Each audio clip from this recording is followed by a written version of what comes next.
ಅಮ್ಮ ಇದು ಯಾವ ಕಲರ್ ಹೂವು? ಪರ್ಪಲ್. ಇದು ಅದು ರೆಡ್. ಅದಾದ್ಮೇಲೆ ಮಾಡೋಣ ವಿಡಿಯೋ. ಇದು ಪರ್ಪಲ್ ಕಲರ್ ಮಾತ್ರ ವಿಡಿಯೋ ಮಾಡೋಣ ಈಗ, ಆಯ್ತಾ? ಏನದು? ಹೂವು ಹೆಸರು ಗೊತ್ತಿಲ್ಲ. Purple colour.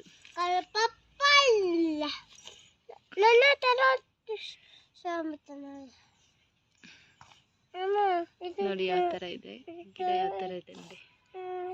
ಚಿಕ್ಕ ಗಿಡ ಎಷ್ಟು ಚೆನ್ನಾಗಿ ಹೋಗ್ಬಿಟ್ಟಿದೆ. ಇದೊಂಥರ ಏನದು ಸ್ಫಟಿಕ ಹೂ ಥರ.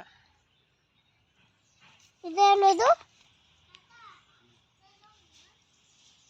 ನೋಡಿ ಎಷ್ಟು ಚೆನ್ನಾಗಿ ಕಾಣಿಸ್ತಿದೆ ಹೂವು. ನೋಡಿ ತುಂಬ ಚಿಕ್ಕ ಗಿಡ.